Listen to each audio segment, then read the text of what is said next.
Tirupati రుయాలో diarrhoea కేసులు పెరిగిపోయాయి. రోజు రోజుకి బాధితుల సంఖ్య పెరిగిపోతోంది. దీంతో జిల్లా వైద్యాధికారులు ప్రత్యేక చర్యలు చేపట్టారు. చికిత్స పొందుతోన్న 10 మందిలో 4 డిశ్చార్జ్ అయ్యారు. తిరుపతి జిల్లాలో డయేరియా నివారణకు కమిటీలను ఏర్పాటు చేశారు. ఫుల్ డీటెయిల్స్ మా ప్రతినిధి సురేష్ అడిగి తెలుసుకుందాం లైవ్ ద్వారా. సురేష్,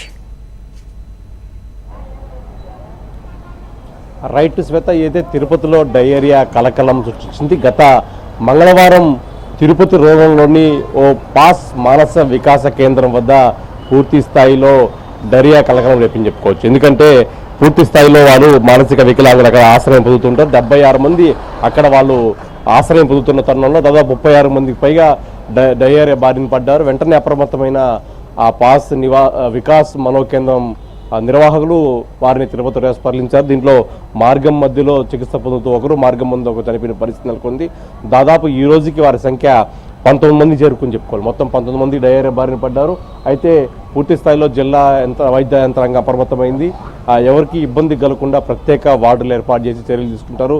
సీజన్ వ్యాధులు ఎక్కువగా ఉన్న తరుణంలో తిరుపతి రోయ్ హాస్పిటల్లో కూడా ప్రత్యేక వార్డు ఏర్పాటు చేసి వారికి చికిత్స అందిస్తున్నారు. ప్రస్తుతానికైతే దాదాపు 10 మందిలో 6 మంది కోలుకున్నారు. వారిని తిరిగి కూడా ఇంటికి పంపించిన పరిస్థితి నెలకొంది.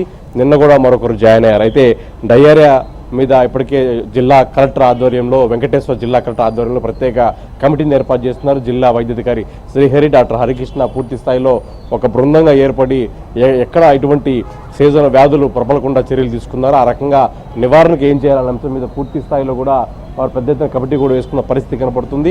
అయితే తిరుపతి జిల్లానే కాకుండా మొత్తం తిరుపతి జిల్లాలో పూర్తిగా వ్యాప్తంగా ప్రయాస్కు సంబంధించి 30 పడకలను ఏర్పాటు చేసి ఉన్నారు.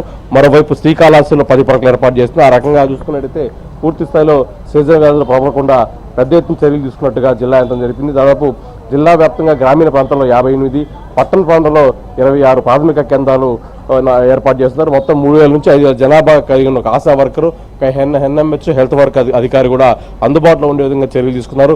జిల్లాలో మొత్తం 439 హెల్త్ క్లినిక్ ఏర్పాటు చేస్తున్నారు. సీజన్ వ్యాధులపై ఎప్పటికప్పుడు ప్రజలకు అవగాహన కల్పిస్తూ అతిసారం రోగులకు మొత్తం ప్రత్యేకంగా తిరుపతి సంబంధించి రోయ్ హాస్పిటల్లో ప్రత్యేకమైన 50 పడకల గదిని ఏర్పాటు చేస్తున్నారు.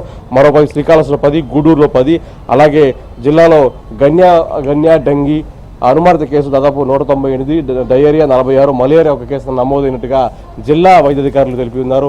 ఆ రకంగా చూసుకుంటే సీజన్ వ్యాధులు ప్రబలకుండా తిరుపతి జిల్లా వైద్యాధికారులు అప్రమత్తమైనారు. ఎప్పటికప్పుడు పూర్తి స్థాయిలో చర్యలు తీసుకొని వారికి ఏ రకంగా ఇబ్బంది కలగకుండా అన్ని రకమైన ఏర్పాటు చేస్తున్నారు. ప్రజలు కూడా అప్రమత్తంగా ఉండాలి.